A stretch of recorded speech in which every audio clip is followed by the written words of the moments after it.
move chairs. It's just That's what they said. it's so hard, and everyone likes to move to fit their group. And you know, we've had times where we've had accessible customers, and we've always gone above and beyond to make sure, you know, that, So you can make accommodations, the staff course. can respond to questions. Yeah, of course, and it's nice. We only have 2 picnic tables. The rest are movable chairs and small tables, so it's very easy to move around.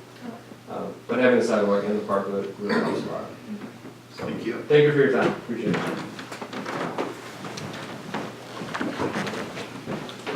How is everyone? My name is Andrew Fry. I'm from the Broad House in Shorewood. With my partners, Daryl Towers and Scott Schaefer. We're at 4022 North Oakland. You know, I'd like to echo a lot of the things that Paul just said as far as deliveries go. Our Parklet, obviously this is the first time we're applying for it. We plan for it to be ADA compliant. We're just excited to be a part of the neighborhood. To address the deliveries, we kind of follow most of the vendors on the same schedule that Oakcrest did for the 10 years that they were open prior to us. So most of those guys are in the habit of already doing business in Shorewood, doing their deliveries there, so they kind of just follow the same schedule. We haven't really had any complaints from anyone in regards to that. You know, I think that offering food business to this side of Oakland Avenue is a huge thing for Shorewood, and we're really excited to be here. So we just want to work well with everybody else. And so when it comes down to if there are issues with our specific deliveries, you know, we only do 1 beer delivery a week and it takes 20 minutes. We have 2 different distributors that do that. So your gross amount of time for delivery trucks being there is pretty limited. If there are issues, then we can always provide keys to the delivery drivers and set a time where they come in and they just let themselves in and drop product and go. So we have options and flexibility here. So I just don't want that to be a limiting factor, because we can work with the village and we can work with our distributors to kind of make sure that any concerns that there might be are alleviated. And we can all, you know, do that. You know, outdoor seating, outdoor business, those are the first tables to fill up when it's nice outside. And so we just kind of want to offer that to the community and the customers. So, if you guys have any questions? Thank you. Thank you for your time.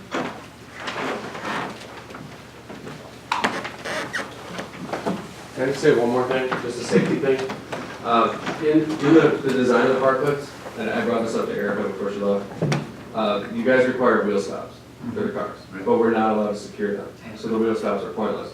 The car, I mean, people can just kick them. Even the 200-pound cement ones move really easy on cement. I know the city of Milwaukee, I don't know if there, but they do allow to drive 2 stakes down. I know it's going in the road, but the roads are, there's a lot of holes in the road anyway. We don't want any holes in the capital. I know. But it's either 2 tiny nail holes or possibly a car that comes out of gear and rolls into the park. I just am saying from a safety standpoint, we should really consider or find a way that we can secure the stops. I think that's really important. Thank you. So, I would make a motion to approve the special privilege application for the parklet at Camp Bar 4044 North Oakland Avenue. Second. Any discussion?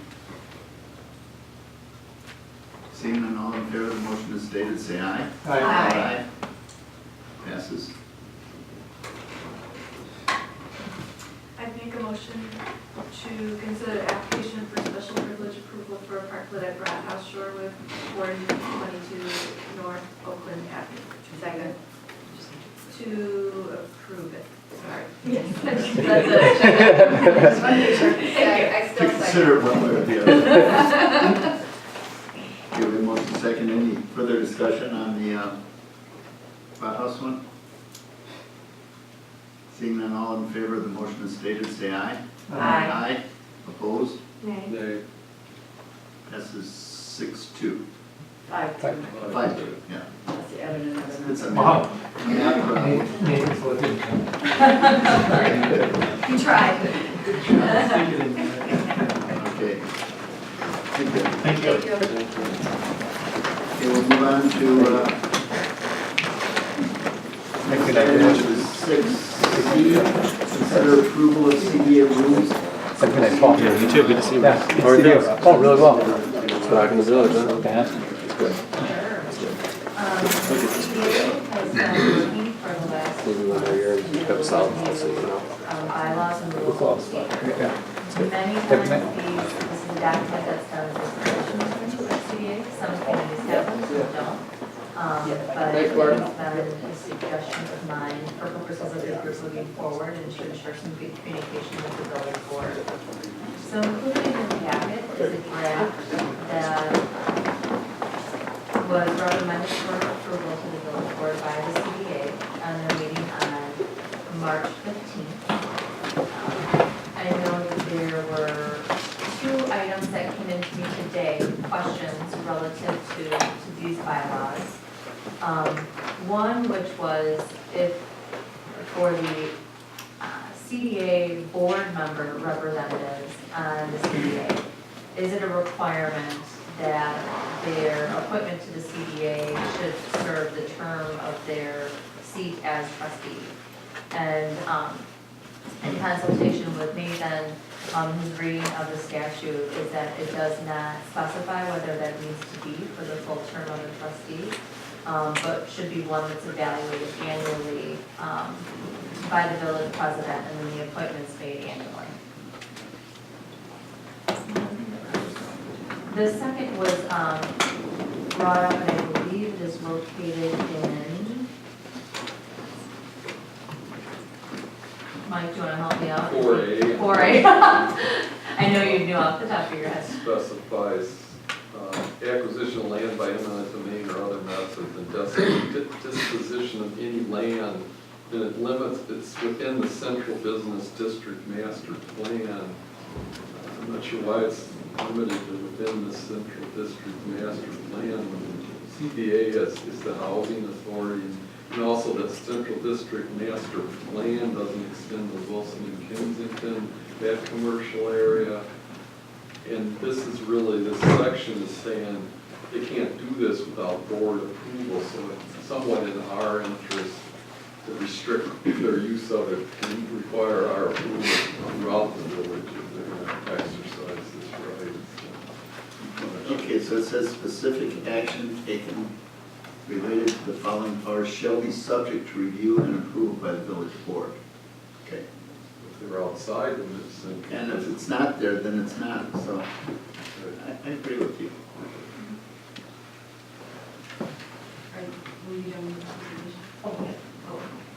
So what would, oh, go ahead, I'm sorry. Both of you had your hands up? Good. Oh, the state law that I referenced reads 2 of the commissioners shall be members of the council of CDA and shall serve during their term of office as council members. So I'm curious about the interpretation of that. Sure. This is their term of office as council members. Right. What that's saying is if they quit early or otherwise removed from office or lose a re-election, whatever it might be, if they're no longer our council member, or in this particular case, not council member, but a board member, it doesn't mean that they can also continue to serve If they're new. Right. on the CDA. But so I don't think that there's anything inconsistent with what's in the plan or what the village does in filling those vacancies, but certainly the board can decide to review those annually as it does, or make some other decision as to whether they're appointed once and they stay. And that's up to the board. Well, I also had a question about where do we ensure that that people make some kind of statement or fill out a form about conflict of interest?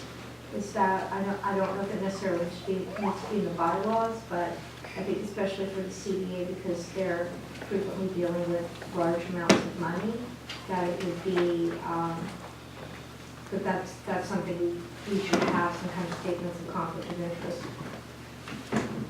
And I don't know that we have a policy about that, or that we collect those statements, or, and is that something that would be appropriate for the bylaws? Or is it taken care of some other way? But I don't know. Right. I don't know either. I don't know. From my understanding, I don't believe that the village has a policy that's outlined it, but if you were to adopt one, I would recommend that it apply to all of your committees and commissions on the board. True. In Yes. chapter Yeah. 19, Why? I'm trying trying to find it now, but I know. Yeah, that's what I'm wondering, state, state Oh, law. Yeah, under Right, chapter- there are state laws on this. Under chapter 3 of subchapter 3 of chapter 19, code of ethics for public officials and officials and employees. I know that there's a specific statute, you can always throw a copy of that in there as well. So what's it say? I'm looking for the specific subsection.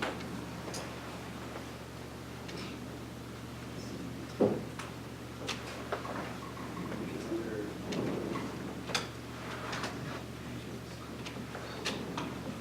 conflict of interest prohibited exceptions, 19.46.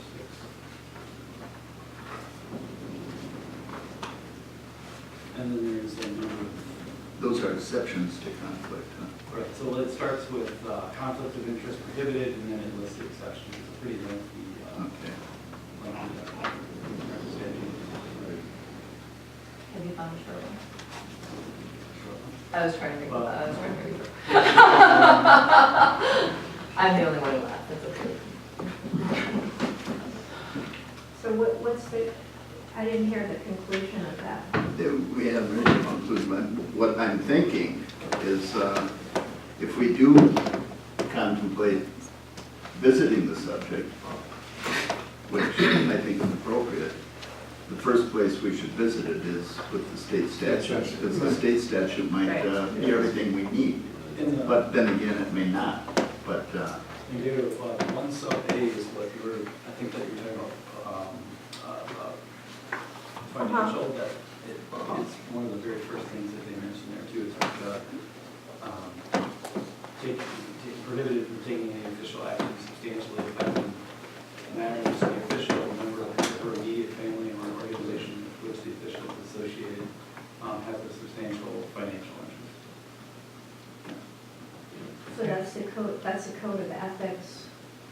That's in the state, that's part of the And state statute. CDA members are considered state public officials under this There's, statute? there's another portion of it. it doesn't say state public officials. The statute does here, it says Oh, it state does. public official. Oh, I There's another portion of this, and there's some attorney general things that talk about it, applying in general to other municipal entities.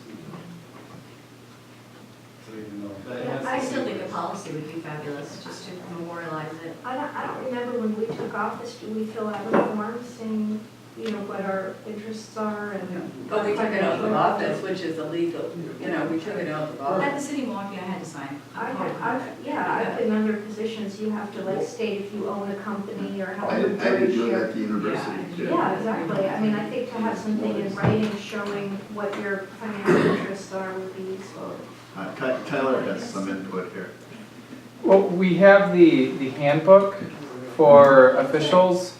This is probably a subject matter that doesn't just impact the CDA, but all of our citizen committees. And I know, I don't remember, I think the handbook has some language on ethics. So, I mean, if it's just I know it's addressed in there, but if it's a simple question of having a committee member sign something, maybe the best place to add it as an appendice or something is in that handbook. So I just wanted to offer that as a suggestion.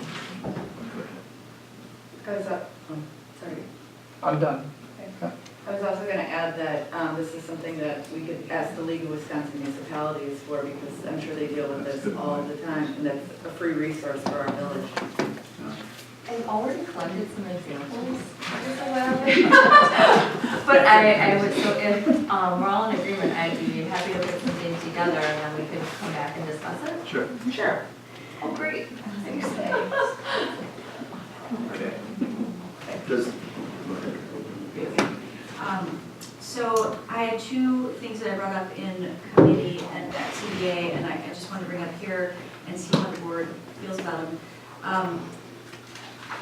Because I feel very strongly that there are certain qualities, you know, the CDA statute or ordinance, or I can't remember which formal, there's so many we had in our packet at the time that we reviewed it.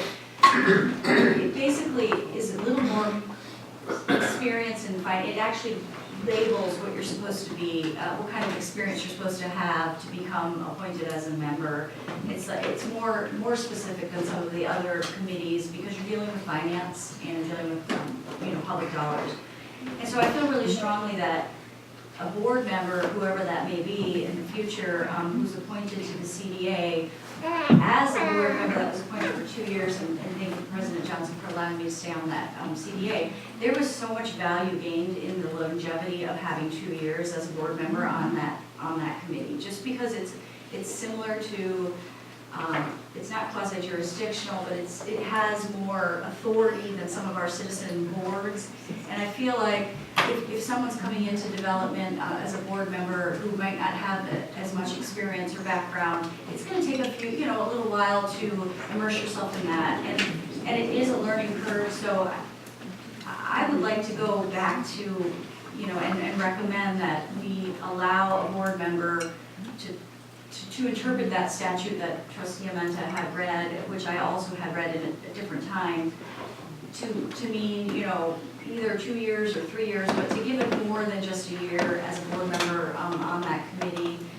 We get terms of 3 years, the CDA members get terms of 4 years. I just feel like that it might make sense to do that. So that would be my recommendation. My second question was, because CDA has a lot of, because you're dealing with financing, it does make some